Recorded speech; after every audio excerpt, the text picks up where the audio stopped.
तुलसी के पौधे जैसी नम्रता, तुलसी के पौधे जैसी विनम्रता, तुलसी के पौधे जैसी मिठास, तुलसी के पौधे जैसी आरोग्यता, तुलसी के पौधे जैसी पवित्रता हमको धारण करना पड़ेगा।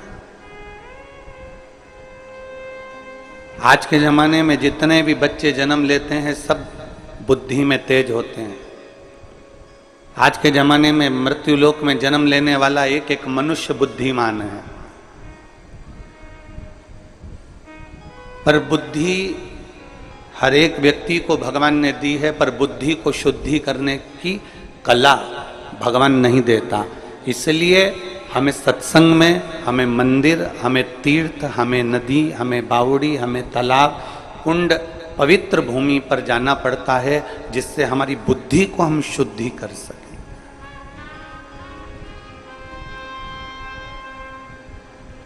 बुद्ध बनने के लिए पहले हमें शुद्ध बनना पड़ेगा।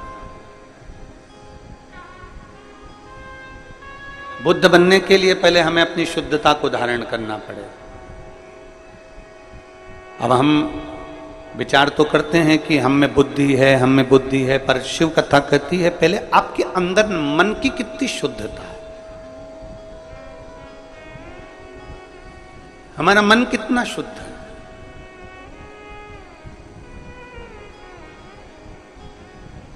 हम कितना भगवान का भजन कर रहे हैं, वो मूल नहीं है कि आपने बहुत घंटे तक माला लेकर बैठ गए, 2-4 घंटे तक आपने माला जप ली तो भगवान के हो गए, वो भाव नहीं। आप मत पकड़ो माला, मत पकड़ो।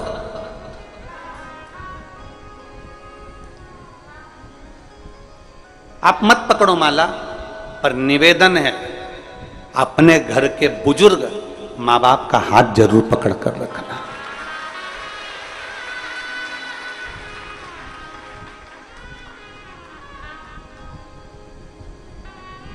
आप माला नहीं पकड़ सकते, मत पकड़ो, पर अपने घर के बुजुर्गों का, अपने घर के माता पिता का हाथ बुढ़ापे में जरूर पकड़ कर रखना। आप आसन लगाकर नहीं बैठ सकते घंटों तक, आप आसन लगाकर साधना नहीं कर सकते घंटों तक, मत करो। पर जब अपने माँ बाप बुजुर्ग हो जाएं तो उनके चरणों में अपनी ड्यूटी से आने के बाद, नौकरी से आने के बाद, दुकान से आने के बाद कम से कम 5 मिनट उनके पास बैठो, तो वो आसन लगाकर जो पुण्य मिलेगा वो पुण्य माँ बाप के चरणों में मिल जाए।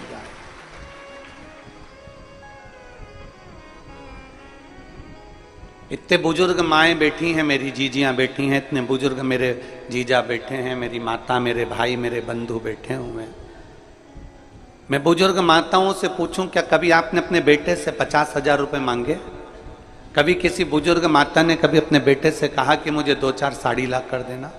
कभी बुजुर्ग माता पिता ने आपसे कहा कि मुझे तुझे ये ला कर देना है, मुझे ये ला कर देना? कभी बुजुर्ग माता पिता अपने बच्चों से नहीं कहते कि मुझे ये ला कर देना, पर बुजुर्ग माता पिता बुढ़ापा आते आते इतना जरूर चाहते हैं कि मेरा बेटा कम से कम व्यापार से, दुकान से या कहीं से आए तो 5 मिनट तो मेरे पास बैठकर मेरे से चर्चा करे, मेरे से बात करे।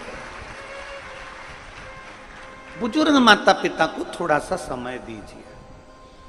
आप आसन लगाकर नहीं बैठ सकते ना किसी मंदिर, देवालय, शिवालय में, आप आसन लगाकर नहीं बैठ सकते किसी तीर्थ में, तो कम से कम अपने माँ बाप के चरणों में 5 मिनट, 7 मिनट जरूर बैठो। आप माला नहीं पकड़ सकते, मत पकड़ो। कोई महाराज, कोई गुरु तुमसे कहे कि माला पकड़कर 2 घंटे तक बैठोगे तो भगवान मिल जाएगा, तो उनसे कह देना कि सियोर वाला महाराज बोला है कि माता पिता का हाथ पकड़ने से भी भगवान मिल जाता है। हमने हरि विठल की कथा सुनी। विठल पांडुरंगा की कथा क्या कहती है?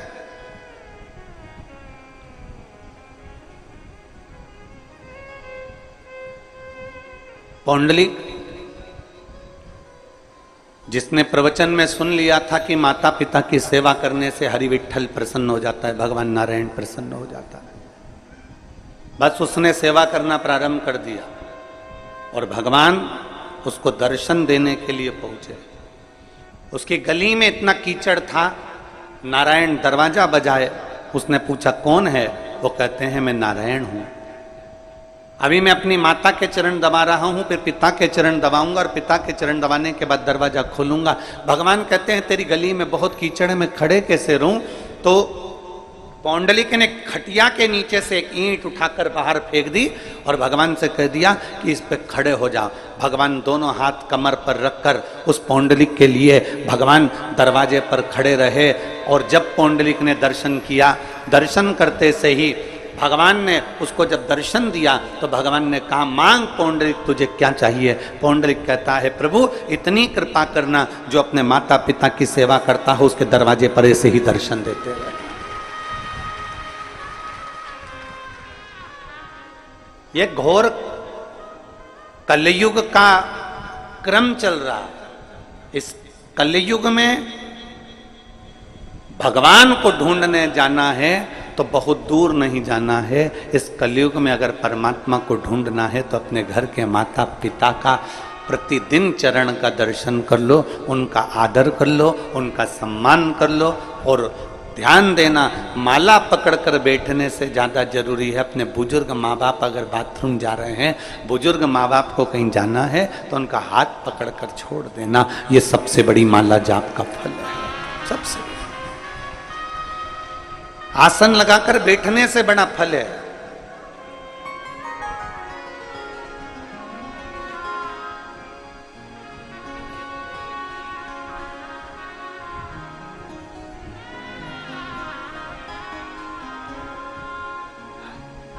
आप में से कई लोग तो हमको जानते हैं, हमारे सीहोर में मकान में आप जाएंगे तो उसमें एक हॉल है और नीचे 2 कमरे हैं और 2 कमरे ऊपर। 3 भाई, माता पिता सभी उसमें रहे। पिताजी थे तभी भी और माता जी हैं तभी भी। हम तीनों भाई का एक नियम है कि जब भी कहीं से आते हैं तो माता के पास में, पिता के पास, जब पिताजी थे तो माता पिता के पास में, अब माता जी तो माता जी के पास कम से कम आधा से 1 घंटा तीनों भाई बैठकर भगवत भजन करते, चर्चा करते।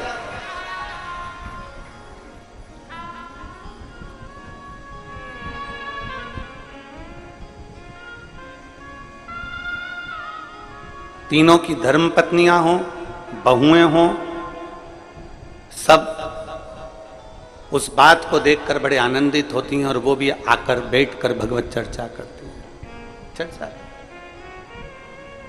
कोई दौलत माँ बाप को नहीं दी जा सकती और समय से बड़ी दौलत दुनिया में कोई नहीं हो सकती जो बुजुर्ग माँ बाप को दी जा रही। समय से बड़ी कोई दौलत नहीं, समय से बड़ी।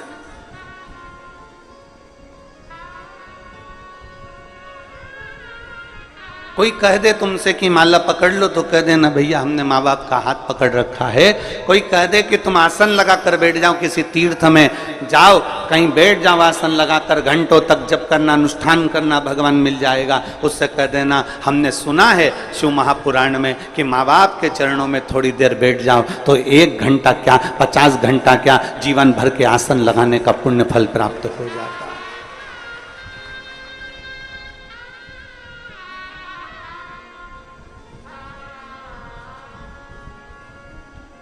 एक पुण्य हमारे भीतर जागृत हो जाए, हम एक पुण्य।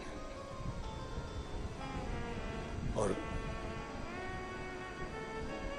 पीपल का वृक्ष बाद में बनना, बट वृक्ष बाद में बनना, पहले घर में तुलसी के वृक्ष जैसा तुलसी के पौधे जैसा बनने का प्रयास करिए। छोटा है, तुलसी का पौधा बहुत छोटा है पर इतना पवित्र है, इतना पवित्र है, बस उसके जैसी पवित्रता, उसके जैसी निर्मलता, उसके जैसी एक आनंदता अपने भीतर उत्पन्न करो, अपने भीतर।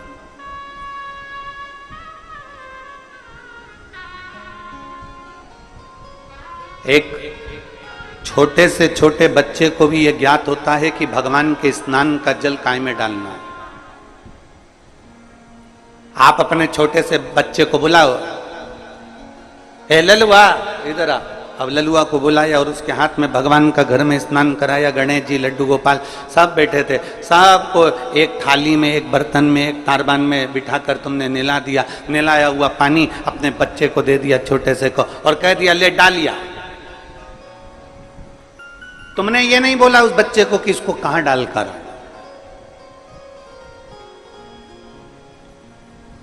तुमने उस बच्चे को यह नहीं कहा कि इसको कहां ले जाकर छोड़ना।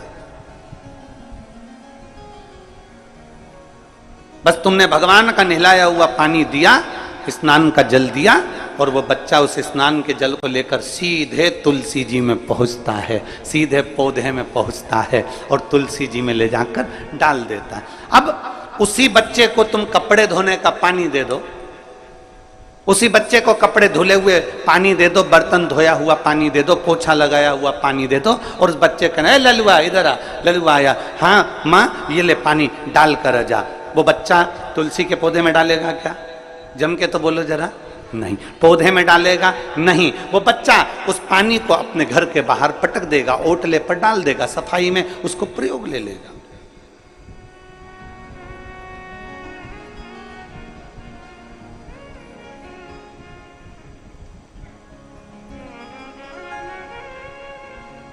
लोग कहते हैं आज के समय में सनातन धर्म को लोग जानते नहीं हैं, पर यह व्यासपीठ कहती है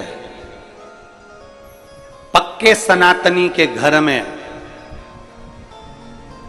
सनातन के प्रत्येक व्यक्ति के घर में बच्चा बच्चा ये जानता है कि तुलसी के पौधे की पवित्रता कितनी होती है, पीपल के वृक्ष की पवित्रता कितनी होती है, बट वृक्ष की पवित्रता कितनी होती है, बेलपत्र के पौधे की, बेलपत्र के वृक्ष की पवित्रता कितनी होती है,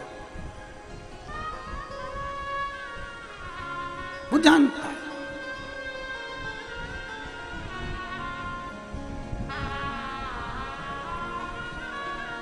बस अपने धर्म को, अपने सनातन धर्म को, अपनी भक्ति को अंदर की ओर उतारना।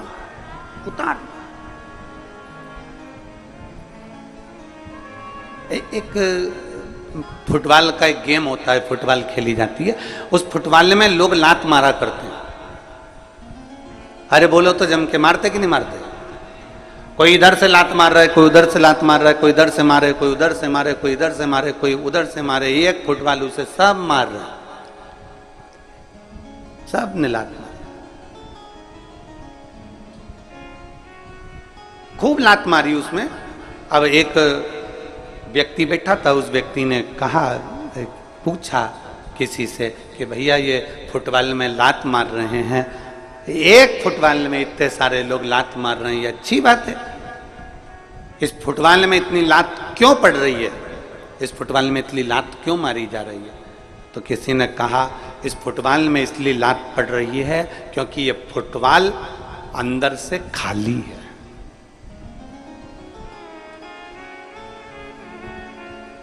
ये फुटबॉल अंदर से खाली है। अगर इस फुटबॉल में सीमेंट भर दी जाती, पत्थर भर दिया जाता, इस फुटबॉल को अंदर से रेत से भर दिया जाता, तो किसी के बाप में दम होती जो लात मार देता। अरे बोलो तो जम के। फुटबॉल अंदर से खाली है तो उसको लात मारी जा रही है। फुटबॉल अंदर से खाली है इसलिए कोई इधर से लात मार रहा है, कोई उधर से लात मार रहा है, कोई इधर से लात मार रहा है, कोई उधर से लात मार रहा है। फुटबॉल में रेत भर दो, फुटबॉल में पत्थर भर दो, फुटबॉल में अगर थोड़ी मिट्टी भर दो, फुटबॉल में अगर कुछ भर दिया होता, सीमेंट आदि का आदि भर दिया होता, घोल भर दिया होता, उसमें वजन हो जाता, तो किसी में दम नहीं थी कि फुटबॉल में लात मार देते, लात टूट जाती पर वो फुटबॉल उचकती नहीं। खाली थी अंदर से इसलिए लात मारी जा रही थी, खाली थी अंदर से इसलिए उसको यहां से वहां लुढ़काया जा रहा था। उसी तरह शिव महापुराण की कथा कहती है फुटबॉल अंदर से पोली है, केवल ऊपर से उसमें कवर है इसलिए लात पड़ रही है। उसी तरह आज आज के जमाने में लोग कहते हैं हम सनातनी, हम सनातनी, हम सनातनी, हम सनातनी। सनातन धर्म का केवल ऊपर से दिखावा करते हैं, इसलिए दुनिया के लोग हमारे मंदिरों को तोड़ देते हैं, कहीं लात मार देते हैं, कहीं कुछ कर देते हैं। जिस दिन सनातन धर्म तुम्हारे अंदर से मजबूत हो गया, किसी के बाप में दम नहीं कि कोई मंदिर और देवालय और तीर्थ को देख ले। सनातन धर्म अंदर से मजबूत होना चाहिए। हम सनातन धर्म को ऊपर से मजबूत कर रहे हैं। हमने तिलक लगा लिया, सोचा सनातन धर्म मजबूत हो गया। हमने धोती पहन ली, लग गया कि सनातन धर्म मजबूत हो गया। हमने तुरंत कुछ ना कुछ श्रृंगार करा, लगा सनातन धर्म मजबूत हो गया। हम मंदिर जाने लगे, सोचा सनातन धर्म मजबूत हो गया। नहीं, सनातन धर्म को भीतर से मजबूत करना पड़ेगा। अगर फुटबॉल अंदर से मजबूत होती तो किसी की दम नहीं थी कि कोई लात मार देता। सनातन धर्म अगर अंदर से अपने भीतर, अपने दिल में, अपने हृदय में जब तुम मजबूत कर लोगे, किसी की सामर्थ्यता नहीं कि तुम्हारे देवालय, शिवालय और तुम्हारे तीर्थ को कोई देख लेगा। अपने भीतर से मजबूत करिए। और मैंने तेरे ही भरोसे बाबा, तेरे ही भरोसे हवा बिच उड़ती जावांगी बाबा, डोर में कटी जावांगी भोले, मैं तेरी शंभो, मैं तेरी हवा बिच उड़ती जावांगी बाबा, डोर हथो छड़ी में कटी जावांगी। हम अंदर से मजबूत नहीं हो पा रहे। दूसरे धर्म के लोग अंदर से मजबूत हो गए, और अंदर से मजबूत हो गए, इसलिए उनके धर्म पर कोई उंगली नहीं उठा पाता, उसमें कोई लात नहीं मार पाता। हम ऊपर से मजबूत दिखते हैं, अंदर से पोले होते हैं। अंदर से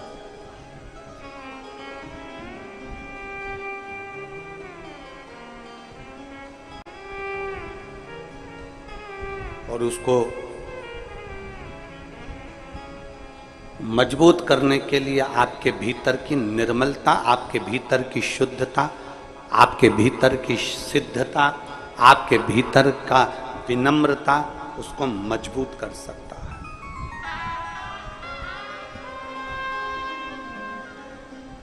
भीतर की निर्मलता। एक बार माता उमा ने भगवान महेश को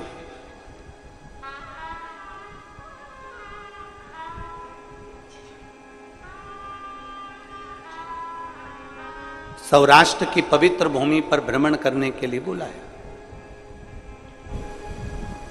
माता उमा ने भगवान महेश को सौराष्ट्र की पवित्र भूमि पर भ्रमण करने के लिए बुलाया, जिस भूमि पर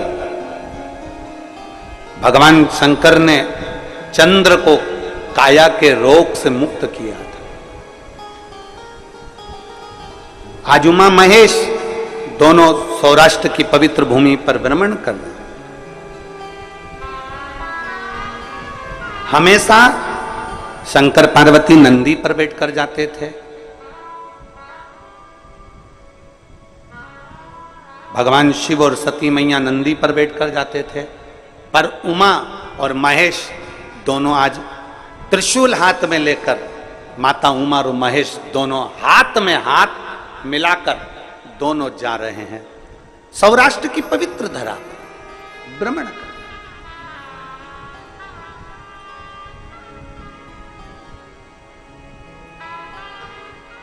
और सौराष्ट्र की पवित्र भूमि पर घूमते घूमते माता उमा ने भगवान महेश से 3 प्रश्न कर लिए।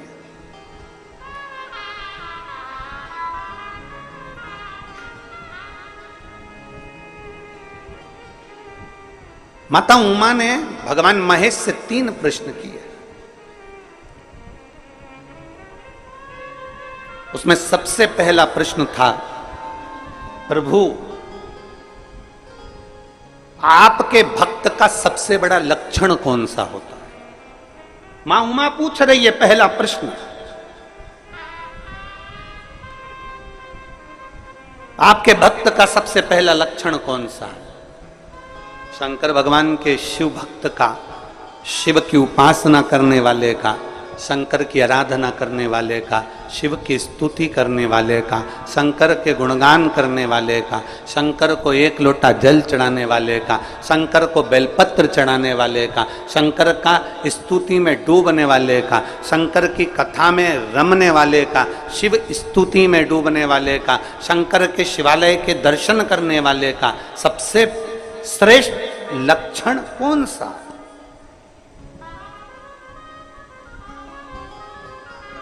सबसे श्रेष्ठ लक्षण कौन सा?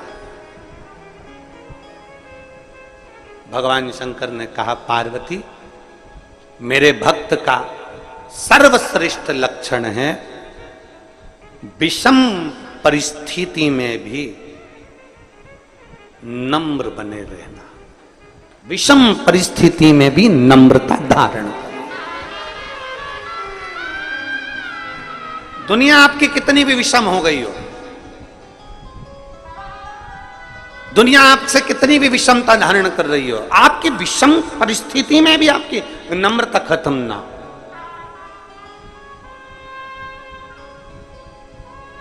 विषम परिस्थिति में नम्रता खत्म। यहां पर रवि कृष्ण शास्त्री जी बैठे हैं, विदिशा वाले। मैं आपको एक चीज के लिए धन्यवाद दूंगा। मैं वहां से जब विदिशा से चलने पर हमने आशीष जी को भी ये बात कही कि आयोजन के प्रति सबको टेंशन चल रहा था और सब कुछ ना कुछ अपनी अपनी भाषाओं में लगे हुए थे। कोई कुछ कह रहा था, कोई निंदा, कोई अच्छा, कोई बुरा, कोई सब चल रहा था। पर मैं आपको रवि कृष्ण शास्त्री जी धन्यवाद दूंगा आपको कि कितनी भी विषम परिस्थिति रही पर आपके चेहरे की हंसी नहीं गई। ऐसा शिव भक्त ही होना चाहिए, प्रसन्नता नहीं गई।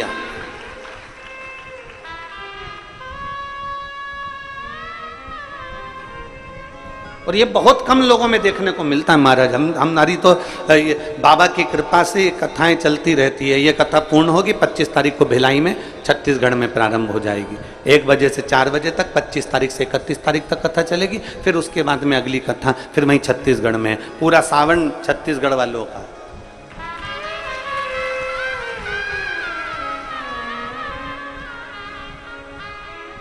और सावन यहाँ चालू हो जाएगा तो बाबा का कांवड़ मेला चालू हो जाता है। आसपास के गांव के लोग, शहर के लोग अपने अपने गांवों से कांवड़ भरने के लिए लेके आते हैं अपने अपने गांव की, और शिव जी को चढ़ाना चालू कर देते हैं कुबेरेश्वर महादेव। वो गाजे बाजे के साथ 15-20 महिलाएं इकट्ठी हो जाती हैं, कांवड़ ले लेकर कुबेरेश्वर धाम आ जाती हैं। कई माताएं गाड़ियां ले लेकर आती हैं, दूर गाड़ी खड़ी कर देती हैं 2-5 किलोमीटर, और वहां से कांवड़ लेकर यहाँ आ जाती है। यहाँ कांवड़ चलती रहती है। और सीहोर की कांवड़ प्रदोष के दिन 17 अगस्त को सीहोर सीवन नदी से बाबा कुबेरेश्वर बाबा के धाम तक आई।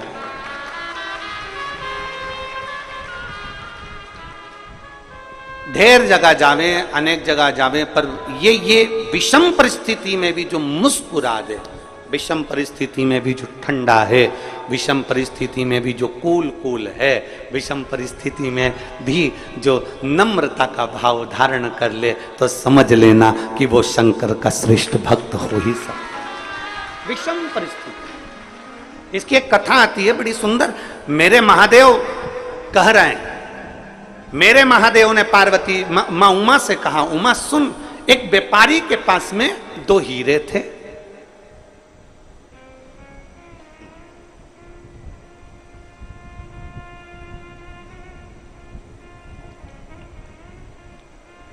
एक व्यापारी के पास में 2 हीरे थे, एक जैसे, सेम, बिल्कुल एक जैसे, और दोनों कीमत वाले, दोनों में कीमत।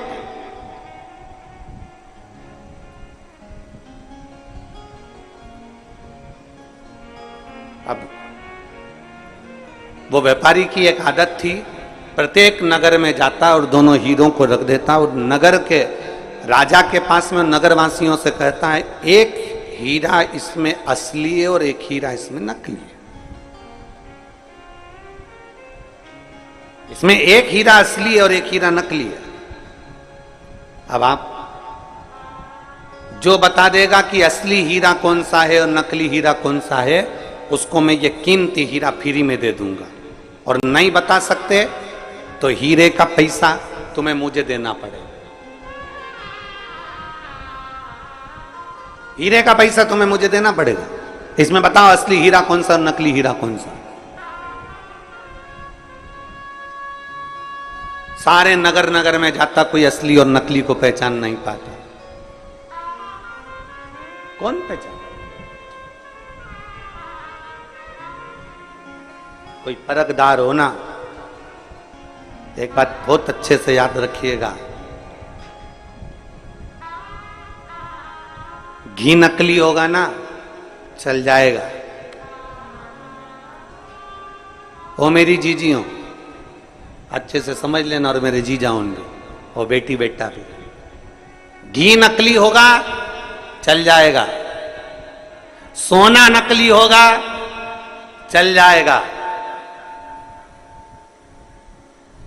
पर अपनी दृष्टि और अपना गुरु कभी नकली नहीं होना चाहिए।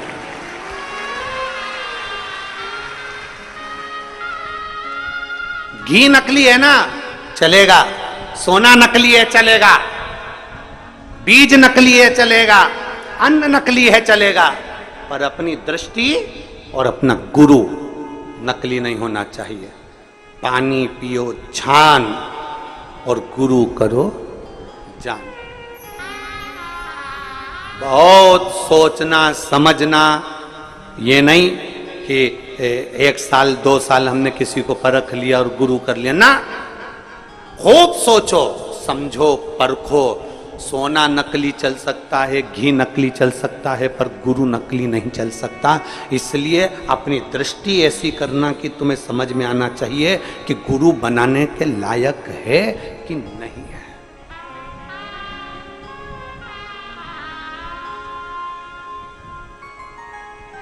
दृष्टि समझ।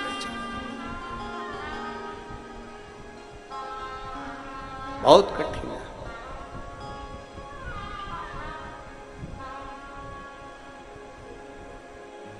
महाराज, आज के जमाने में असली घी नहीं मिलता। आज के जमाने में असली चांदी नहीं मिलती। आज के जमाने में असली कपड़ा नहीं मिलता। आज के जमाने में असली कोसा नहीं मिलता। आज के जमाने में असली चप्पल जूता नहीं मिलता। आज के जमाने में असली खाने का सामान नहीं मिलता।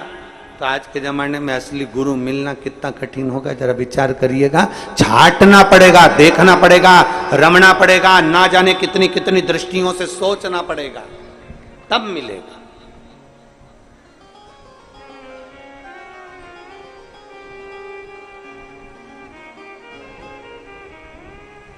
बहुत सोचो,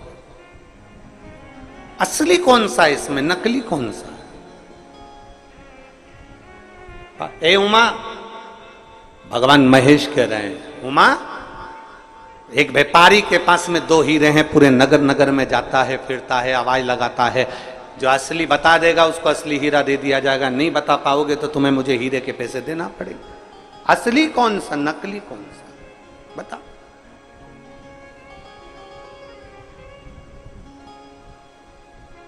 हमारे मालवा के संत श्री पंडित श्री कमल किशोर जी नागर जी महाराज अपनी भाषा में कहते हैं, हीरा को परखइयो राम कोई नहीं। हीरा को परखदार कोई नहीं है संसार। कौन परखेगा?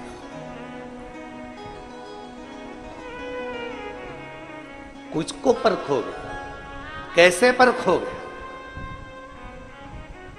परख के नेत्र चाहिए। अपने नेत्र जितने परखैया होंगे उतना उतना हम असली गुरु को पहचान सकेंगे। इसलिए पहले दिन की कथा में कहा था, कहीं मत भटको, शंकर के शिवालय में जाओ, अपना हाथ लगाओ, बेलपत्र चढ़ाते हुए कह दो कि मैंने आज से आपको अपना गुरु बना लिया है, शिव मेरा गुरु है।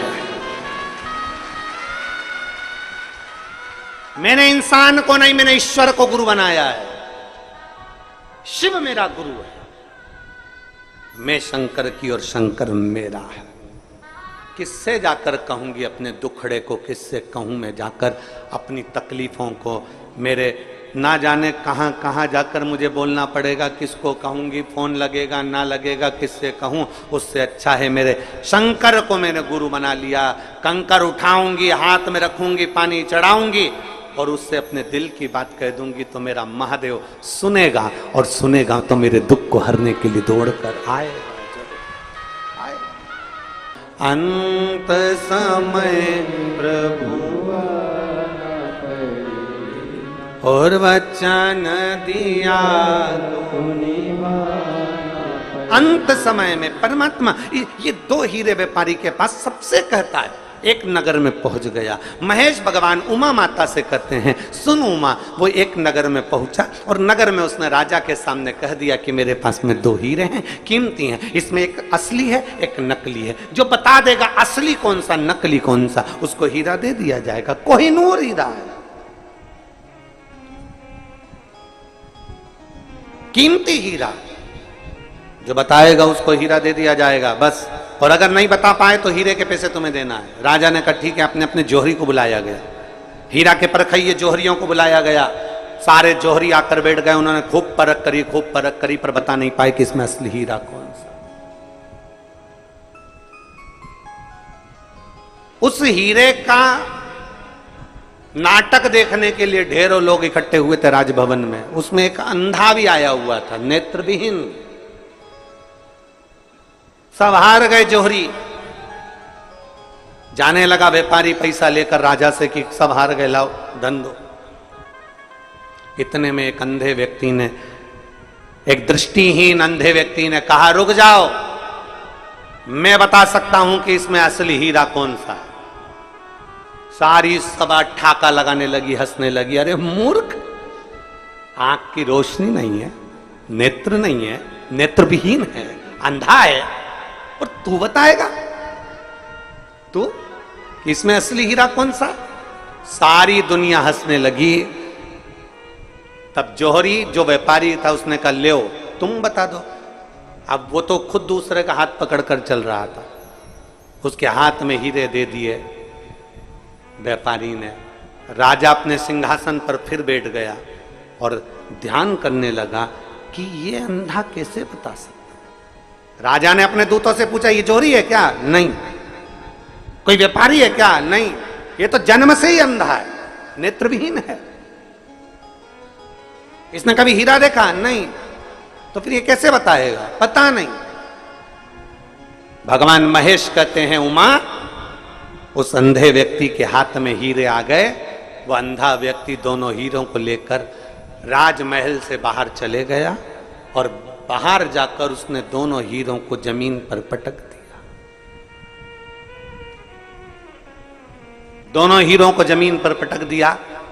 साथ वाले से कहा कि हीरा लाकर मुझे दे दे। थोड़ी देर बाद उसने हीरे लाकर दिए। उसने दोनों हीरों को हाथ में लिया और हाथ में लेते से ही उस अंधे व्यक्ति ने कह दिया, ये हीरा असली है और ये हीरा नकली है। ये हीरा असली है और ये हीरा नकली है।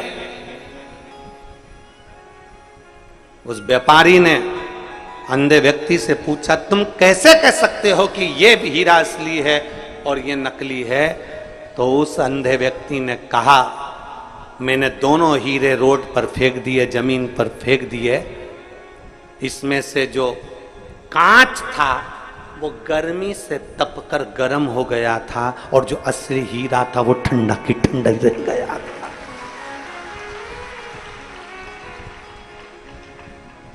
गर्म विषम परिस्थिति में क्रोध आ जाना, विषम परिस्थिति में गुस्सा आ जाना, विषम परिस्थिति में हर कुछ बोल देना, विषम परिस्थिति में परेशान हो जाना, विषम परिस्थिति में तुम कुछ को कुछ बोल दो, विषम परिस्थिति में तुम्हें अगर क्रोध आ रहा है, विषम परिस्थिति में आप अगर गलत पथ पर जा रहे हो तो समझ लेना कि आप हीरा नहीं हो, आप कांच के टुकड़े हो। हीरा विषम परिस्थिति में भी ठंडा रहता है। हीरा विषम परिस्थिति में भी ठंडा। कितनी भी धूप पड़ जाए, कितनी भी गर्मी आ जाए, जो असली हीरा अगर कोई माँ पहनती हो, असली हीरा कोई भाई पहनता हो, अगर कितनी भी गर्मी पड़ जाए, कितनी भी धूप पड़ जाए, असली हीरा गर्म ही नहीं होता। असली हीरा ठंडा की ठंडा ही रहेगा, कूल की कूल रहेगा। उसी तरह शंकर भगवान कर रहे हैं, माँ उमा से मेरा जो भक्त होता है, अगर असली मेरा भक्त है तो वो हमेशा कूल की कूल, ठंडा की ठंडा और विनम्र की विनम्र ही रहता है। ये उसकी पहचान है, हीरे की पहचान है। ये हीरे की पहचान है। आजकल बहुत कांच के टुकड़ों को तराश तराश के बेचा जा रहा है और कह दिया जाता है कि असली हीरा है। हीरे की चूड़ी, हीरे की अंगूठी, हीरे के कान के, हीरे का नेकलेस, हीरे का नेकलेस, सबने कह दिया हीरे का नेकलेस। उठाओ हीरे के नेकलेस को जरा बाहर रख कर देखो थोड़ी देर, ठंडा है कि गर्म है। कांच को तराश कर हीरा बनाया जा रहा है, पर कांच कांच ही रहता है और हीरा हीरा ही रहता है। हीरा विषम परिस्थिति में भी कूल, ठंडा, नम्र, नाजुक, सरल रहता है।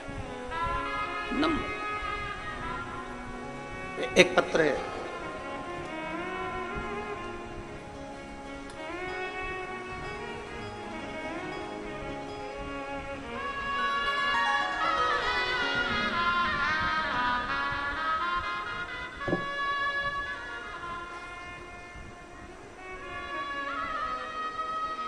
मेरा नाम ममता कुमावत है।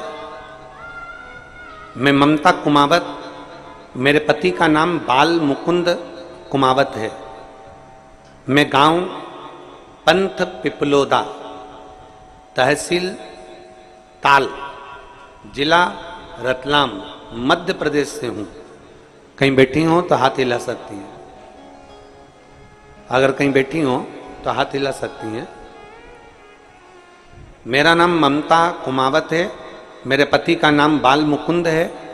मैं गांव पंथ पिपलोदा, तहसील ताल, जिला रतलाम, मध्य प्रदेश से आई हूँ। कहीं बैठी हैं क्या? हाँ, बच्ची आई है क्या साथ में?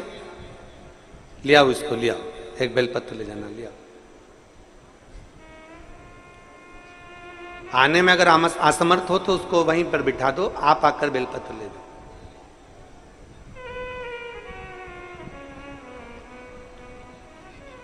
दो 2019 में मेरी इस बेटी की तबीयत इतनी ज्यादा खराब हो गई थी, जयाश्री कुमावत की, कि ना पांव से चल पाती थी, ना हाथ हिल पाता था, ना सुन पाती थी, ना बोल पाती थी, ना बैठ पाती थी, पलंग पर पड़ी रहती थी। शरीर का कोई, इसका पांव, हाथ, इसकी दृष्टि, इसकी श्रवण शक्ति, इसका बोल, इसका सुनना, इसका रोटी खाना, पानी पीना, कुछ भी नहीं कर सकती, केवल पलंग पर पड़ी ही रहती थी। इसको ऐसी बीमारी हो गई थी जिसका कोई हल डॉक्टर के पास भी नहीं था। डॉक्टरों ने तो कह दिया था कि इसको घर ले जाओ, जितना दिन सेवा बन सके उतना दिन कर। 2019, 2020, 2021 इसकी तबीयत और गिरती रही और यह पलंग पर पड़ी की पड़ी रही। पहली बार हमने 2022 में आपकी कथा सुनी और हमने सुनते से ही उसी समय पर आपकी कथा गुरु पूर्णिमा की सीहोर में हो रही थी। तब हम 11/7/2022 को गुरु पूर्णिमा के समय पर कथा सुनने के लिए पंडाल में आ गए और एक दिन की कथा हमने गुरु पूर्णिमा की सुनी और सुनने के बाद बाबा के कंकर शंकर की पूजन कर कर, जल चढ़ाकर बेलपत्र लेकर चले गए। घर जाकर हमने बेलपत्र बच्ची को दिया और जल चढ़ाना प्रारंभ कर दिया। इतने सालों के बाद 2019 से लेकर 20, 21, 22 तक वो उठकर खड़ी नहीं हुई, बैठी नहीं, ना खा पाती, ना बोल पाती, ना सुन पाती। 2022 पर जब हम पहली बार गुरु पूर्णिमा उत्सव करने के लिए आए, एक दिन की कथा सुनकर जब हम गए, बाबा की ऐसी कृपा हुई गुरुदेव कि मेरी बेटी खुद पलंग पर बैठी और चली भी और हाथ से काम भी करना प्रारंभ करा। उसकी सुनने की शक्ति, देखने की शक्ति और बोलने की शक्ति भी आई।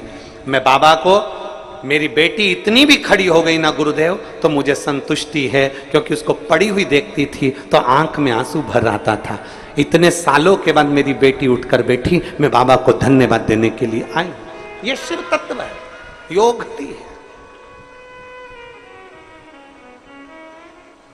एक विषम परिस्थिति में भी अगर आपका चित्त, आपका मन भगवान में रमा हुआ है, एक विषम परिस्थिति में भी आप भगवान के, वो लिख रही है कि ये कभी उठ भी नहीं सकती थी, ये डॉक्टर के हिसाब से केवल पलंग पर पड़ी रहती थी, खुद उठी, खुद बैठी, और शिव कृपा से ये चली भी। ये शिव भक्ति है, इसको ओघड़नाथ की भक्ति कहते हैं। जो 19, 20, 21, 22 तक भी जो ना चल पाई हो और डॉक्टर के हिसाब से पलंग पर केवल पड़ी रहना है, ना चलेगी, ना बैठेगी, ना हाथ पाँव न सुन सकेगी, ना बोल सकेगी, ना देख सकेगी, और शिव की भक्ति जब हमने दिल से करी है तो वो शंकर भी दिल से देता जरूर है, उसके दरवाजे से कोई खाली जाता नहीं, कौन खाली जाता,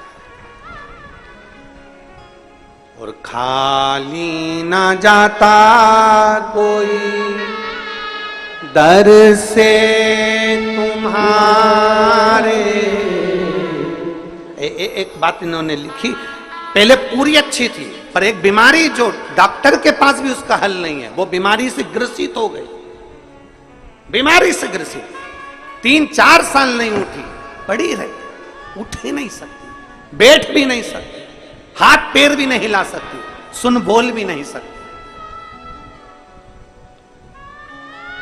एक विश्वास, आपने शिव के मंदिर जाना प्रारंभ कर। अब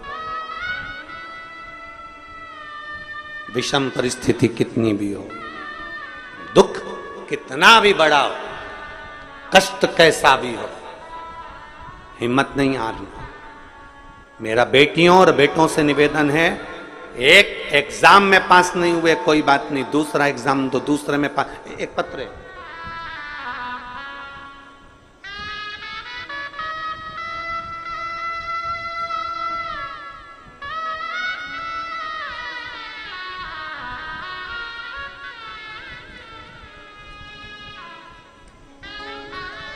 मुस्कान नेमा, पता नागेश्वर मंदिर के सामने, छिंदवाड़ा, मध्य प्रदेश। कहीं बैठी हैं मुस्कान जी? कहीं बैठी हो तो हाथ हिलाइएगा। आप ही हैं? श्री शिवाय नमस्तुभ्यं। आइए, पहले आपको बधाई, बहुत बहुत पधारिए। मैं मुस्कान नेमा, पता नागेश्वर मंदिर के सामने, छिंदवाड़ा से आई हूं। गुरुजी, मैं कुबेरेश्वर बाबा का क्या वर्णन करूं। मेरी मम्मी पापा आपकी कथा सुनना चालू करे हैं और उन्होंने मुझे भी इस कथा में लगा दिया। मैं कई समय से सीए का एग्जाम दे रही थी पर क्लियर नहीं हो पा रहा था। गुरुदेव, बहुत प्रयास करा, बहुत मेहनत करी, पर आखिरी में मेरी हिम्मत टूट गई। तब मम्मी पापा दोनों बोले, तू चिंता क्यों करती है, शिवजी पर 1 लोटा जल चढ़ाना प्रारंभ कर, बाबा की भक्ति करना प्रारंभ कर। मैंने फिर एग्जाम दिया पर उसमें भी मैं क्लियर नहीं हो पाया। फिर तो मेरा मन और रूठ गया कि मैंने शंकर जी को जल चढ़ाया, बाबा ने मेरी क्यों ना सुनी।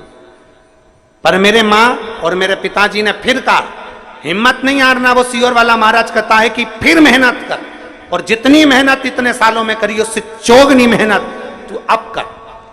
और मेरे माँ बाप ने आपके बारे में बताया कि वो कहते हैं कि चौगुनी मेहनत कर और पीछे मत हटना, बाबा को एक बेलपत्र शहद लगाना और बाबा का भजन करते करते जाना, आखिरी में बाबा देख लेगा। मेरी बेटी ने पशुपतिनाथ का व्रत किया, मेहनत करी और खूब मेहनत करी, और मेहनत के साथ में एक बेलपत्री शंकर भगवान को चढ़ाकर फिर श्री शिवाय नमस्तुभ्यं बोलते हुए समी पत्र का प्रयोग करते हुए गई। आज मेरी बेटी बाबा की कृपा से सीए बन गई और बाबा ने उस पर करुणा कर दी। मैं शिव को धन्यवाद देने के लिए, शिव तत्व की प्राप्ति, एक संघर्ष, एक आपका परिश्रम, एक आपकी मेहनत,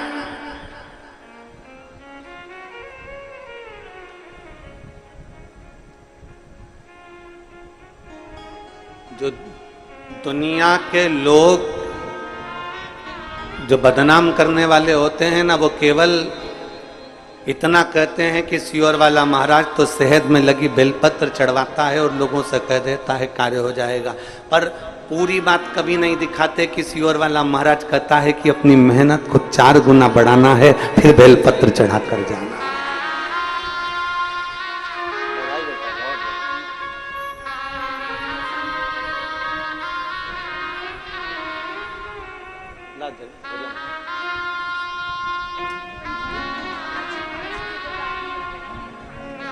ध्वजा लेकर आई है बाबा की, बहुत बहुत साधु था।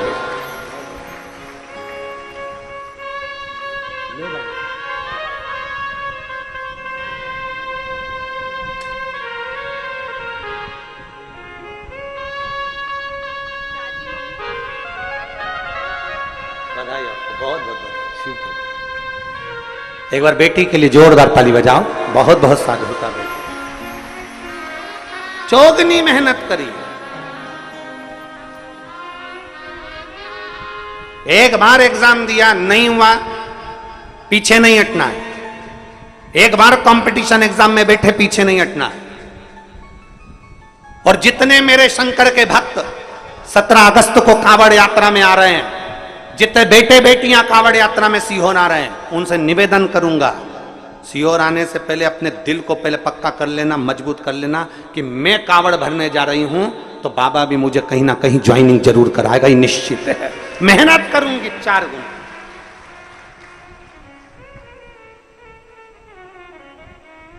जब 17 अगस्त को आप कांवड़ भरने आए तो आपके अंदर एक अलग से एनर्जी होना चाहिए, एक अलग से बल होना चाहिए कि मैं यहां कांवड़ चढ़ाने के बाद जाऊंगी और खूब मेहनत करूंगी, खूब मेहनत।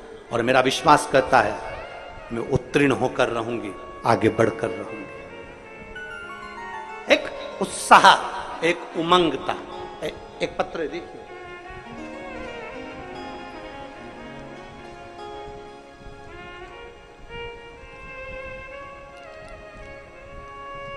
मैं प्रीति कुमारी पति ऋषु कुमार शर्मा,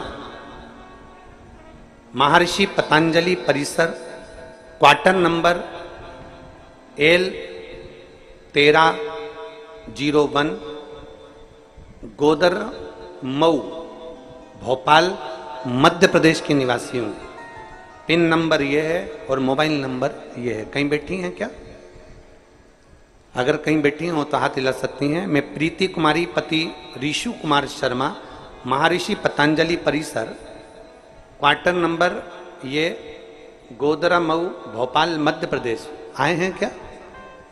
हाँ ठीक है। बच्चा आया है साथ में, लिया उसको, आ जाओ, दोनों आ जाओ लेकर। गुरुजी, मैं 1 लोटे जल का क्या वर्णन करूं। मेरी शादी को 8 वर्ष हो चुके थे। मेरे पति आर्मी की नौकरी कर रहे हैं।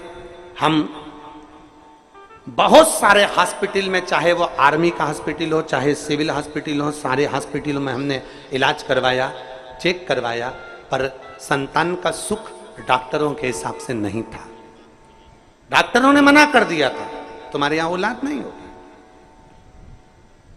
अब बड़ा टेंशन मन में आ गया कि संतान का सुख नहीं, धीरे धीरे करते 1 साल, 2 साल, 3 साल, 4 साल, 5 साल, 6 साल, 7 साल, 8 साल ऐसे निकलते चले।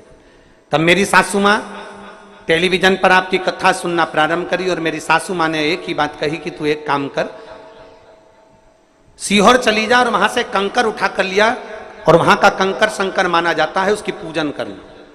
मुझे कंकर शंकर के बारे में बताया। मैं कंकर शंकर लेने कुबेरेश्वर धाम आ गई और यहां से रुद्राक्ष और कंकर शंकर लेकर चली गई। टीवी पर आसन लगाकर सामने बैठकर कथा सुनती आपकी, और बाबा पर भरोसा कर कर पशुपतिनाथ का व्रत करना प्रारंभ करा। जहां पर सारे हॉस्पिटल वालों ने मना कर दिया था कि तुम्हें संतान नहीं होगी, मैं बाबा के आज छाती ठोक कर कहती हूं 6 अप्रैल 2024 को मेरे यहां पर पुत्र रत्न की प्राप्ति हुई, जिसका नाम मैंने शिवाय रखा है, जिसका नाम मैंने शिवाय रखा है। और मेरे बाबा के चरणों में मैं प्रणाम करने के लिए आई हूं। लाइन अच्छी लिखी है, आप और हम सब मिलकर गुनगुनाते हैं। खाली ना जाता कोई दर से तुम्हारे खाली ना जाता कोई, दर से तुम्हारे मैं भी खड़ी हूँ नन्ही बाहें पसारे, अपने हृदय से लगा लो गिरा जा रहा हूँ, उठा लो भोले अपने दर से अब तो न टालो, गिरी जा रही हूँ, उठा। एक विश्वास अपने अंदर उत्पन्न करिए। विषम परिस्थिति है, माना कि कोई विषम परिस्थिति में हम घिरे हुए हैं, पर हारना नहीं है।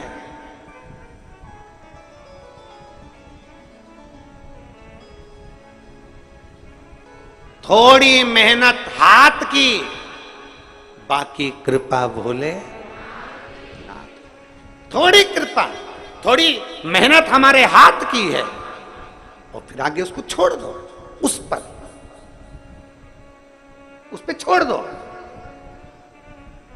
कंकर लिया बाबा का, पूजन करी बाबा की, स्तुति करी बाबा की, अपने पास के मंदिर में एक लोटा जल चढ़ाया बाबा को, मंत्र जाप करा शिव महापुराण का, श्री शिवाय नमस्तुभ्यम, मंत्र जाप करा शिव पुराण का, बाबा का भजन करा, बाबा पर विश्वास करा, बाबा के भरोसे पर चले, बाबा के भरोसे, विश्वास के साथ, भरोसे के साथ।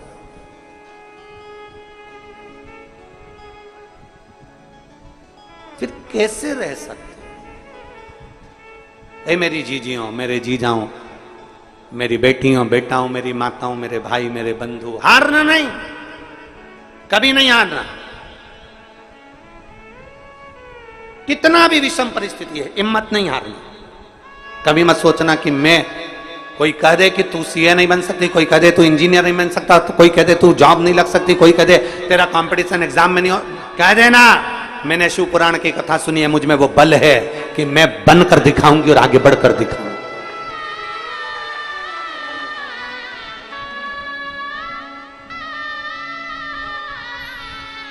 शंभू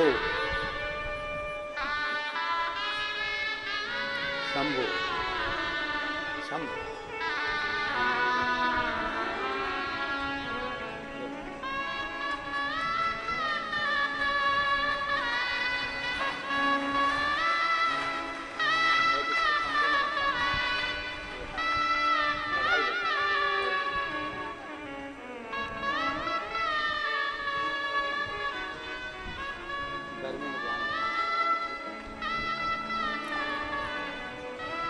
एक बार जोरदार ताली बाबू के लिए, बहुत बहुत सारी। एक विश्वास अपने भीतर उत्पन्न करिए, एक भरोसा। विश्वास और भरोसे के बल पर शिव तत्व हमें प्राप्त जरूर होता है। और जब हमारा भरोसा दृढ़ हो जाए, जब हमारा विश्वास दृढ़ हो जाए, तो शिव को मिलने में देरी नहीं होती। शिव को मिलने में देरी नहीं होती।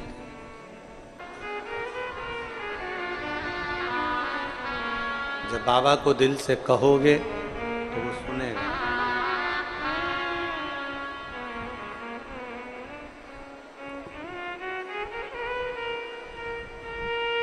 जहां जगह मिले वहां बैठकर बोलिएगा,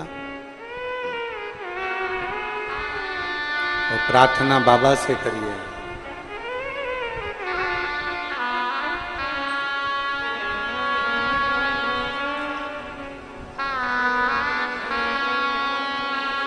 निवेदन है, जिनको बैठने के लिए जगह नहीं मिल रही हो,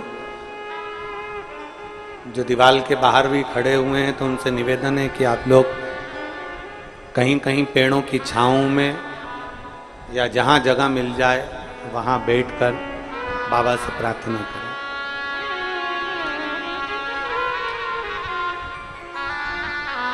जहाँ जैसी जगह मिल जाए।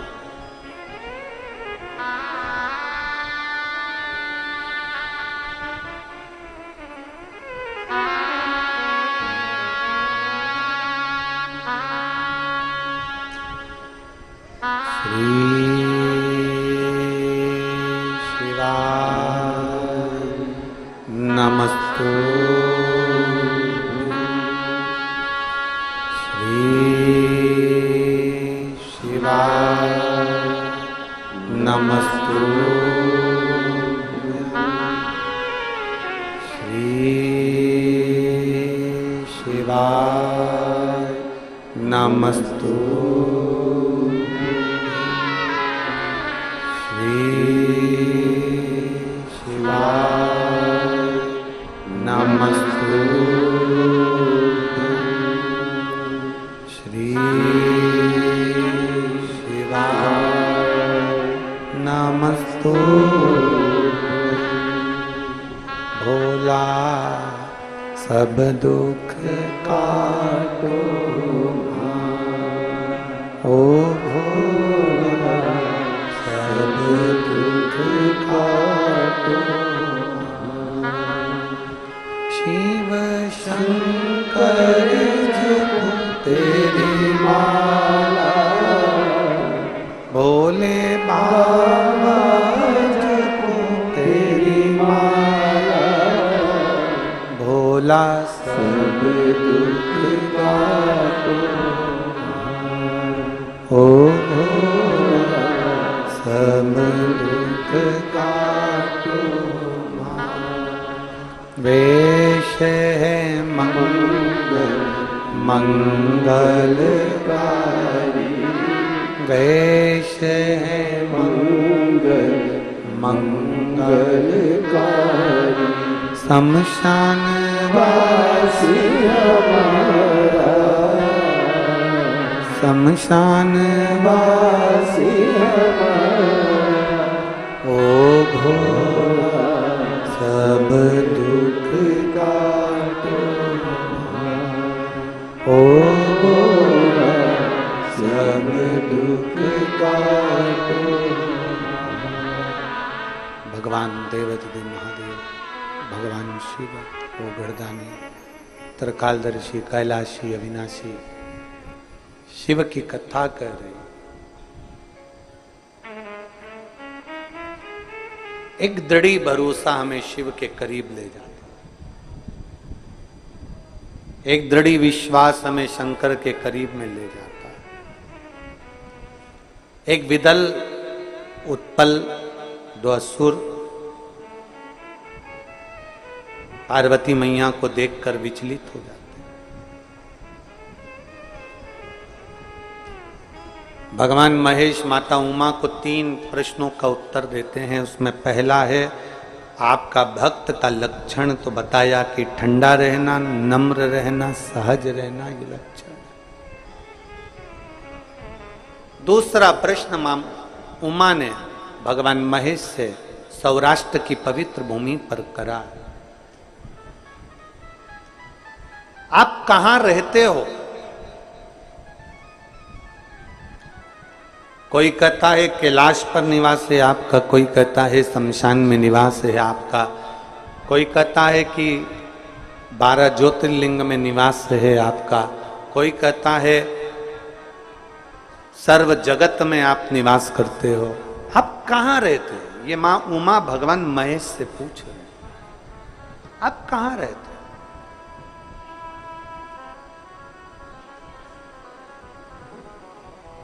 कोई तुमसे पूछ ले कि भगवान शिव कहाँ रहते, कोई आपसे कह दे कि भगवान कहाँ निवास करते। शिव महापुराण की कथा में भगवान शंकर माँ उमा से कहते हैं, उमा दुनिया के लोग मुझे ना जाने कहाँ कहाँ बताते हैं, पर शिव कहते हैं, भगवान महेश कह रहे हैं माता उमा से, सुनो भगवान महेश कह रहे हैं, उमा मैं कहां रहता हूं, ये संसार के लोगों से कहना चाहता हूं कि मैं अपने भक्त के दिल में सदा निवास करता हूं, सदा निवास। इसलिए निवेदन है आप सबसे, रिटर्न बढ़ो, आप सबसे निवेदन है, सब कुछ करो पर किसी का दिल मत दुखाओ, क्योंकि उस दिल में शिव बसा, उस हृदय में शंकर बसा।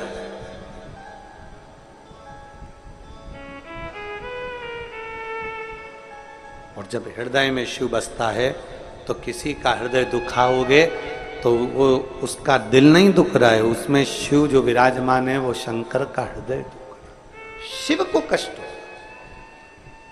शिव महापुराण में सीख कर जाओ।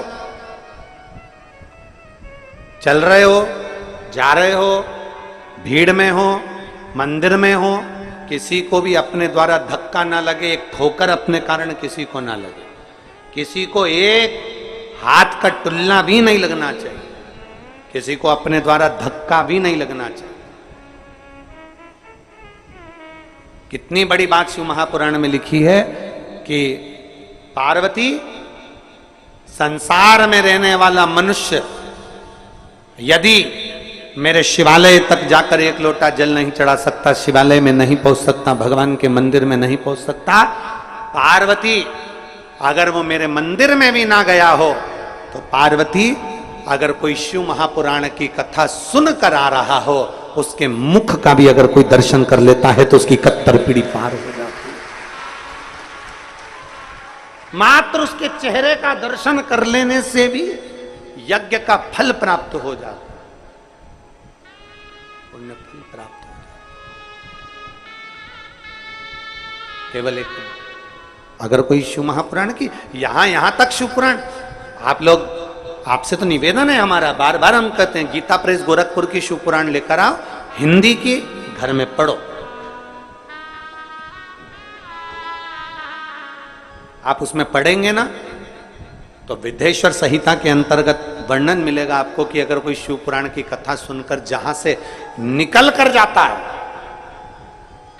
शिव पुराण की कथा सुनकर व्यक्ति जहां से निकल कर जाता है, उस रास्ते में अगर कोई जीव आत्मा, किसी का एक्सीडेंट हो गया, कोई मर गया, कोई गड़ गया, कोई चले गया, कोई किसी भी तरह का दुखी व्यक्ति है और आप शिव पुराण की कथा सुनकर जा रहे हो, आपके मात्र चेहरे का दर्शन कर लेता है या आपसे, आपके शरीर से टच होकर कोई हवा, कोई वायु अगर स्पर्श कर कर भी निकल कर उस जीव को पड़ जाती है तो उसका भी उद्धार हो जाता है,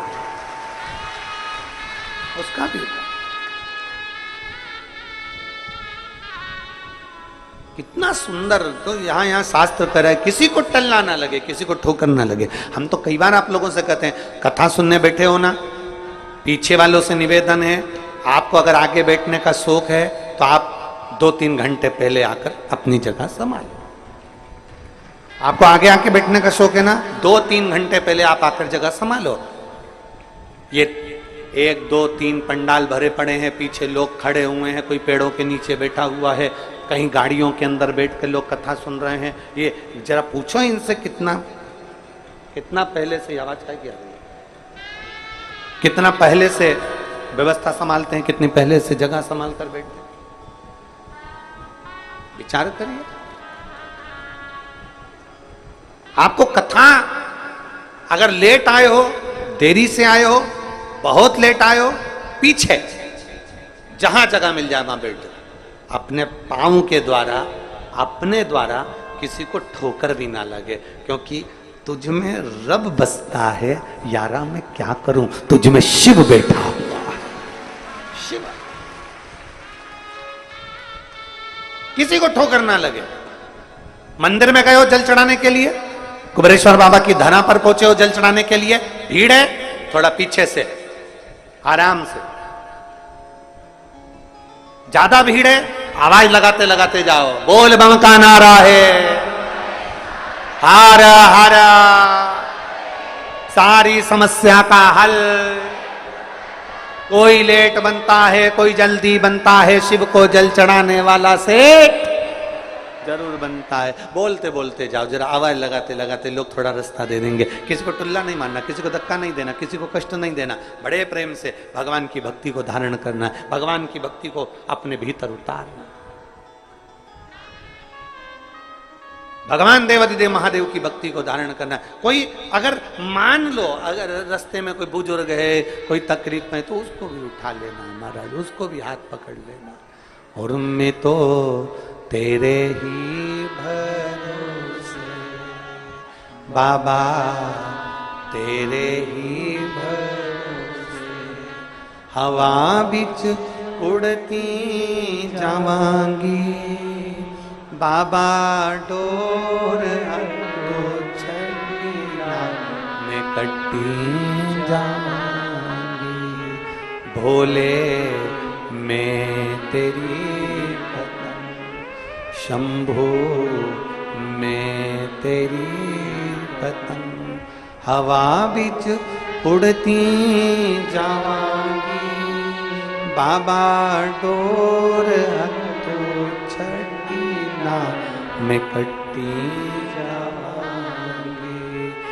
मैंने तेरे ही भरोसे बाबा, तेरे ही भरोसे हवा बिच उड़ती जावांगी बाबा, डोर तो छड़ीना मैं कट्टी जावांगी। भोले मैं तेरी शंभु मैं तेरी। एक विश्वास अपने भीतर धारण, एक भरोसा अपने भीतर धारण। जब एक विश्वास, जब एक भरोसा अपने भीतर हो तो परमात्मा क्यों ना मिले। माता उमा भगवान महेश से कह रही है, प्रभु आप कहां रहते हो, आप कहां रहते हो, आप किस जगह पर रहते हो। भगवान महेश ने कहा, उमा मैं अपने भक्त के, जम के बोलो जरा, जम के, हृदय में रहता हूं, दिल में रहता हूं। आप कहां रहते हो? मैं अपने भक्त के दिल में, अपने भक्त के हृदय में रहता हूं, अपने भक्त के दिल में। अब जरा तुम्हारे जैसा भक्त नहीं चाहिए वो कि तुरंत 160 उठ के खड़े हो गए।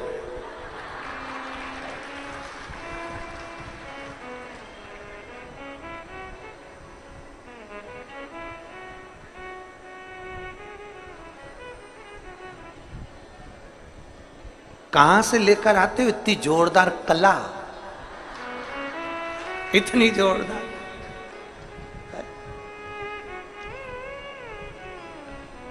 अरे भाई, शिव की आराधना, भगवान शंकर की भक्ति, शिव उपासना, शंकर की अविरल भक्ति हमारे भीतर धारण हो। अपने भीतर एक विश्वास उत्पन्न करिए। तीसरा प्रश्न किया है मां उमा ने भगवान महेश से, तीसरा प्रश्न। और तीसरा प्रश्न कर कर कहा, प्रभु मेरा अगला प्रश्न आपसे है। तीसरा, 3 प्रश्नों का क्रम था, तीसरा प्रश्न किया, बाबा हे भगवान शिव, आपको पाने के लिए, आपको प्राप्त करने के लिए कहां जाया जाए, किस स्थान पर जाया जाए, किस भूमि पर जाया जाए, कहां। कलकत्ता में एक बात कही थी, आप लोगों ने सुनी होगी, एक लोटा जल कहीं पे भी चढ़ाते जाओ, वहां पर भी बीज अंकुरित हो जाता है। कुछ डालो मत डालो, अपने आप दूबा लग जाएगी, पौधा लग जाएगा, अपने आप कोई ना कोई बीज उत्पन्न हो जाएगा, अपने आप वहां पर कोई पौधा आ जाए। आपको पाने के लिए कहां जाना पड़ता है? भगवान देवाधिदेव महादेव ने कहा, मुझे पाने के लिए कहीं जाने की जरूरत नहीं है, निर्मल मन सो मोहि पावा। बस अपने भीतर जिस दिन तेरा हृदय के अंदर तूने झांक लिया, तेरे भीतर तूने झांक लिया, वो कहते हैं ना, एक उंगली हम किसी पर उठाते हैं तो ये 3 उंगलियां हमारी ओर जाती है। हम एक उंगली अगर किसी पर उठाए हैं तो ये 3 उंगलियां हमारी ओर आ रही, 3 उंगली। उसमें एक गलती है, अपने में 3 है। हमें किसी पर उंगली नहीं उठाना। वो कहते हैं ना, एक घर में एक मेहमान आ गए, मेहमान आए तो उन्होंने दरवाजा बजाया, दरवाजा बजा, घंटी बेल बजा के दरवाजा बजा के अंदर प्रवेश किया। कौन है? पत्नी ने आवाज लगाया, मैं रामू। अच्छा, कौन? अरे आपके पति का दोस्त। अच्छा, दरवाजा खोला, अंदर आ। उसकी वाइफ भी साथ में थी, पत्नी भी थी, बच्चे भी थे। दरवाजा खोला, उन्होंने सोफे पर बिठाया, बैठो। और फिर पत्नी ने अपने बच्चों को आवाज लगाया, सुनते हैं? ए बाबा, ए बाबू, इधर आओ जरा। बच्चा दौड़ कर आया, हाँ मम्मी, जा तेरे पापा को जाकर सूचना दे, उनके दोस्त आए। देख क्या पापा कहां है, जरा बोल कर। बच्चा दौड़ा, बच्चा गया।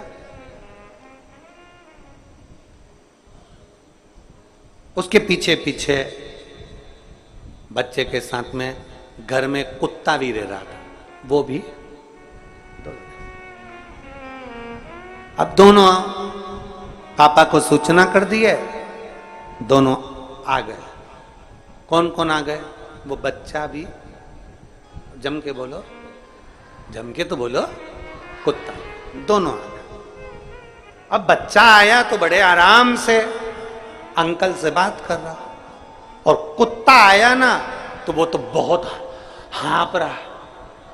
कुत्ता ऐसा हाँप रहा, ऐसा हाँप रहा, ऐसा हाँप रहा, उसकी तो जीवान निकाल के हाँपड़ी भराई चली, भराई चली, भराई चली।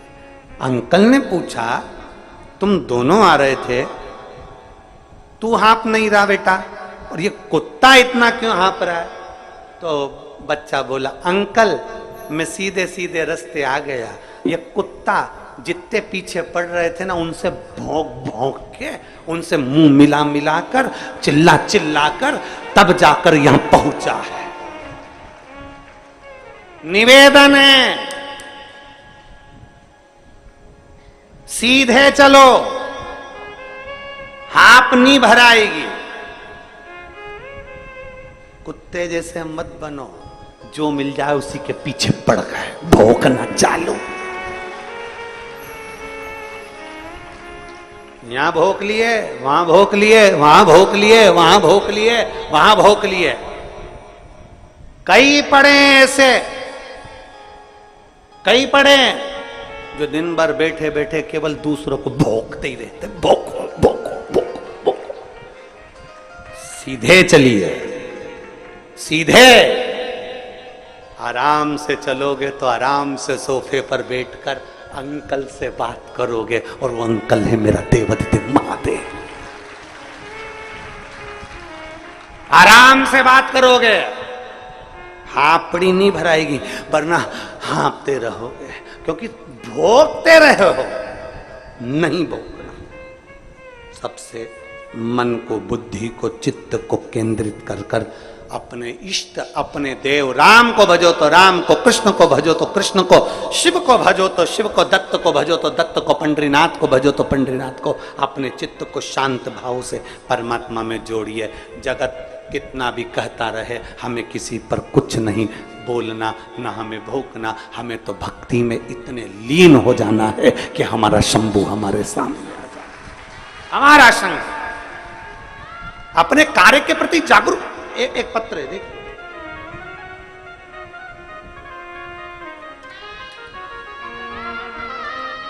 पत्र देना, पत्र आगे गिरा, यहां गिरा।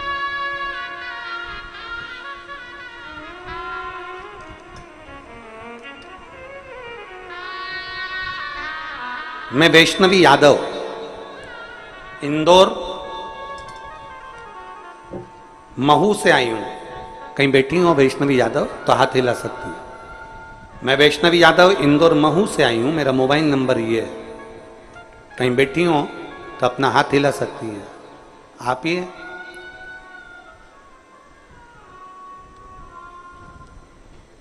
मैं वैष्णवी दादी, आप दादी आई हैं उसकी, आ जाओ एक बेलपत्र ले जाना, आ जाओ। मैं वैष्णवी यादव इंदौर से, मेरा मोबाइल नंबर ये है। मैं वैष्णवी की दादी हूं। मेरी पोती वैष्णवी नीट की तैयारी कर रही थी। 2022, 2023 कई बार एग्जाम देते देते 2022 का एग्जाम दिया, नहीं हुआ। उसके पहले भी तैयारी करी, नहीं हुआ। आखिरी में मैं आपकी कथा सुनती हूं तो मैंने अपनी पोती से कहा, अब देना है परीक्षा? कहे अब मेरा मन नहीं है एग्जाम देने का। मैंने अपनी पोती से कहा ऐसा ना कर। वो सियोर वाला महाराज कहता है कि पशुपति व्रत करना है, 1 लोटा जल चढ़ाना है, और जितनी पढ़ाई पहले करी उससे 4 गुना पढ़ाई ज्यादा करना। मेरी पोती ने पशुपति व्रत किया। मेरी पोती यहां कुबरेश्वर धाम पर आई, बाबा का कंकर शंकर पूजन करा। और मैं बाबा को धन्यवाद देती हूं कि मेरी बेटी ने सोच लिया था कि अब मैं एग्जाम नहीं दूंगी, तब मेरी बेटी ने 2023 का एग्जाम दिया और नीट में पास हो गई और भोपाल से MBBS कर रही है। मैं बाबा को यहां धन्यवाद देने की। एक शिव तत्व में आपकी अविरल भक्ति जिस दिन प्रबल हो जाए, विश्वास जिस दिन प्रबल हो जाए, भरोसा जिस दिन प्रबल हो, उस दिन शिव को मिलने में देरी नहीं होती। आपका भक्त आपको कहां पाए? आपका भक्त आपको कहां पाए? शिव जी कहते हैं अपने भीतर मुझे पाया जा सकता। अपने भीतर मुझे पाइए, अपने भीतर।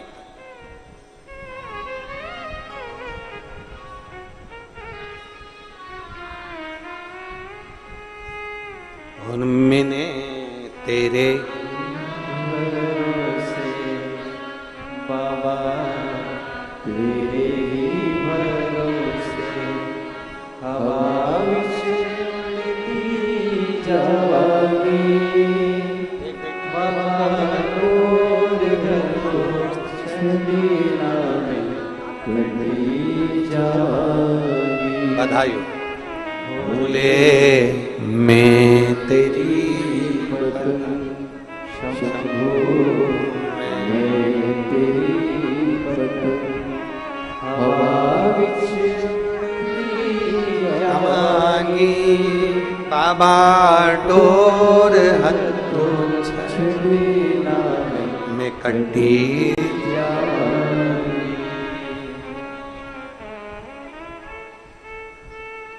भीतर से परमात्मा को ढूंढ निकालो, भीतर से। बाजार कौन कौन जाता है आप लोगों में से? जम के बोलो जरा, सब जाते हो बाजार? हम इसलिए पूछ रहे हैं, आप लोग बाजार जाते हो? क्योंकि हम नहीं जाते हैं। क्योंकि हम बाजार जाते हैं तो बाजार वाले हमें घर छोड़ जाते हैं, हम नहीं जाते।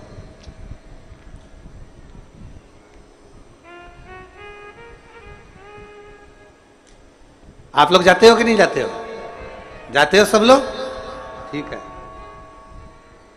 बाजार में क्या क्या मिलता है? सब कुछ। सब कुछ घर ले आते हो क्या? नहीं। घर क्या लेकर आते हो? जो काम की चीज हो, जो अच्छी हो, काम की हो, वो हम बाजार से अपने घर लाते हैं। बाजार में तो ढेरों सामान मिलता है, ढेरों। पर जो काम का होगा, जो अच्छा होगा, वो हम बाजार से लेकर अपने लिए आए। फालतू अटाला तो उठाकर नहीं लाए हो? अरे बोलो तो जम के, फालतू चीजें तो लेकर नहीं आए हो। जो अच्छा है, काम का है, अपने काम का है, घर के काम का है, उसको हम बाजार से लेकर आए। बाजार में तो ढेरों चीज मिल रही है, पर अपने काम की चीज लीजिए। उसी तरह आज के जमाने में जब टीवी खोलो तब कोई ना कोई मिल जाएगा, जब मोबाइल खोलो तब कोई ना कोई मिल जाएगा। पूरा बाजार भरा पड़ा है, पर निवेदन है कथा में भी जाओ तो फालतू चीज लेकर मत जाओ। आओ कथा में जाओ तो श्री शिवाय नमस्तुभ्यम लेकर अपने घर की ओर जाओ, जो हमारे काम का है।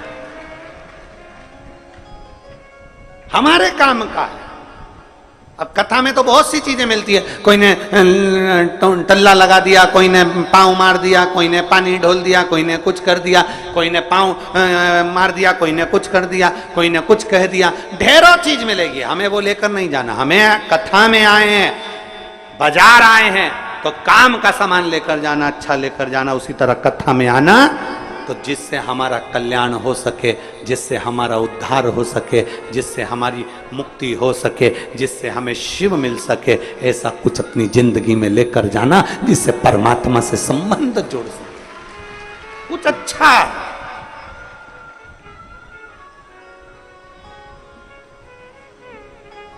अच्छा लेकर जाइए। मंदिर जाओ, एक लोटा जल चढ़ाने जाओ तो मंदिर से भी कुछ अच्छा लेकर, मंदिर से भी हमें गलत लेकर नहीं आना है। कोई कितना भी बुराई करे, हमें मंदिर से बुराई लेकर नहीं आना। कोई कितना भी अपशब्द कहे, हमें मंदिर से अपशब्द लेकर नहीं आना।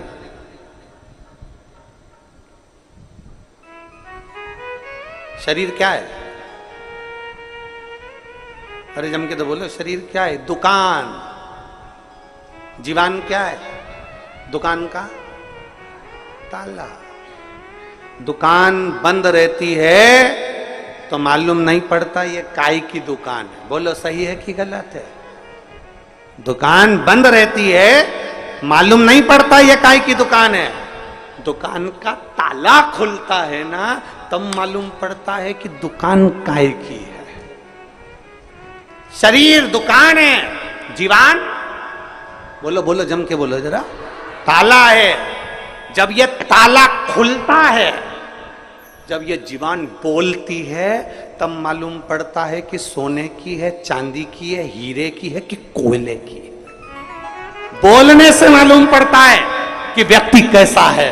बोलने से मालूम पड़ता है कि इसकी दुकान में माल कैसा है, इसके अंदर कोयला भरा पड़ा है कि सोना भरा पड़ा है। उसके बोलने से मालूम पड़ता है, बोलने से। इसीलिए हमारा शास्त्र कहता है वाणी ऐसी बोलिए। तुम लोग बोलो जरा अच्छे से, वाणी ऐसी बोलिए जो मन का आपा खोए। पर आज के जमाने में वाणी ऐसी बोलिए जो जम के झगड़ा होए, पर उससे मत बोलिए जो तुमसे तगड़ा। ये जीवन हमारा ताला है, खुलता है, मालूम पड़ता है कैसा है।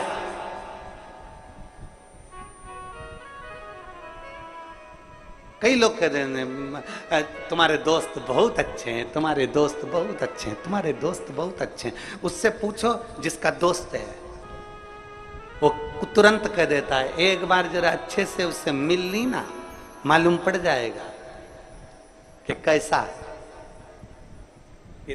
ताले से मालूम पड़ता है दुकान कैसी है, सोने की, चांदी की कि पान की, कि मालूम पड़े कचरे की कि कबाड़े की कि कोयले की। दुकान जीवन से मालूम पड़ता है। आप कितना अच्छा बोल रहे हो, आपकी जीवन से मालूम पड़ जाता है कि व्यक्ति कैसा है। आपके व्यवहार से मालूम पड़ जाता है व्यक्ति कैसा है।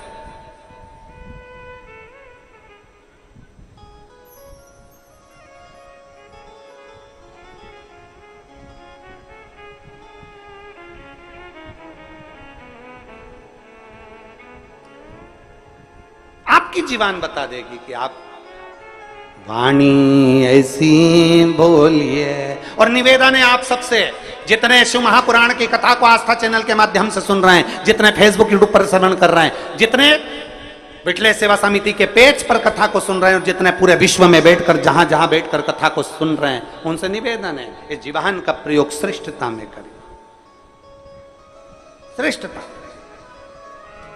अगर नहीं फालतू बात, अगर तुमको ऐसा लग रहा है कि बहुत जीवान फालतू बात बोल रही है तो तुरंत उसी समय पर चुप हो जाओ, मौन होकर अपनी दुकान में ताला लगा लो और चुप बैठ कर श्री शिवाय नमस्तु, श्री शिवाय,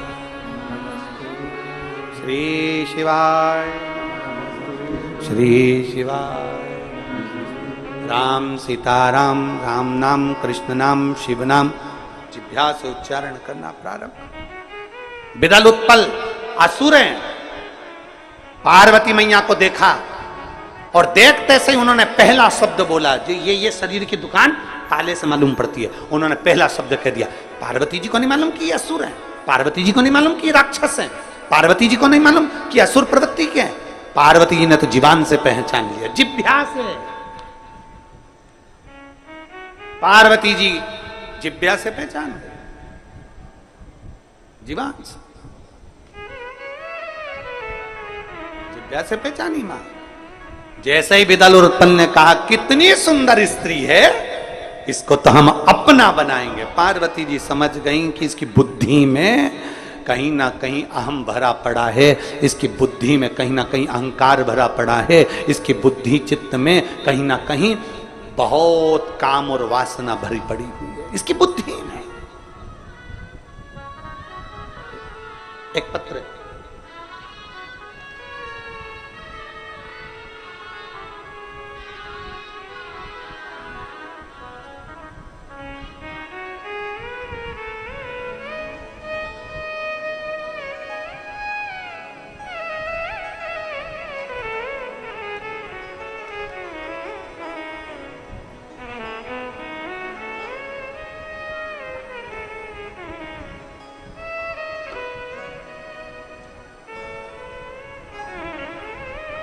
मेरा नाम कविता शर्मा और मेरे पति का नाम राजकुमार शर्मा।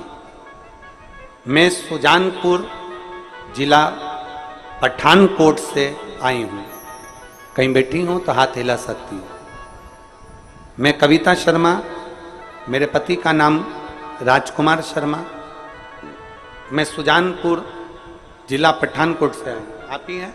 आ जाओ, दोनों आ जाओ, बेलपत्र लेने के लिए आ जाओ। बाबा, मेरी लगन मेरे भोलेनाथ जी से ऐसी जुड़ गई आपकी कथा के माध्यम से, मैं वर्णन नहीं कर सकती। गुरुजी, मेरी किडनी 2 साल से खराब, मेरी किडनी काम नहीं करती। डॉक्टर के हिसाब से मेरी किडनियां दोनों बेकार, कुछ समय की महम है।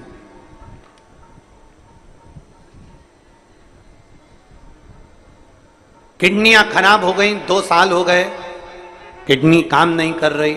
डॉक्टर के हिसाब से मेरा शरीर ठीक नहीं। तब 2 साल ऐसे ही दवाई गोली लेते लेते, इलाज करवाते करवाते समय निकलता गया, पर डॉक्टर ने कह दिया कि तुम्हारी किडनी कभी ठीक नहीं। फिर मेरी बहन ने मुझे मिलने आई, तब उसने कहा कि वो सियोर वाला महाराज कथा कहता है, टीवी पर आती है, तो सुना कर आस्था चैनल पर। आस्था चैनल पर पहली कथा सुनी और विश्वास जागृत हो गया। और गुरुदेव, इतना विश्वास हुआ कि मैं सीहोर आ गई और उस समय पर आप सीहोर में मुझे मिले और आपने केवल एक ही बात कही थी कि रुद्राक्ष का जल पीना है और पीपल के पत्ते का एक प्रयोग आपने बता दिया था। बाबा, मैं क्या वर्णन करूं, मुझे नहीं मालूम था कि कुबेरेश्वर धाम का इतना तप बल है। मैंने पीपल के पत्ते वाला प्रयोग करा, रुद्राक्ष का जल तांबे के कलश में जल गलाकर पीना प्रारंभ करा। डॉक्टर को दूसरी बार जांच कराई 1 महीने बाद, तो मेरी किडनियों ने काम करना प्रारंभ कर दिया। आज मैं पूर्ण तरह से स्वस्थ हूं। बाबा ने मेरी लाज रखी है। मैं शिव जी को प्रणाम करता। मैं कविता शर्मा, मेरे पति का नाम राजकुमार शर्मा, सुजानपुर जिला पठानकोट से आई हूं।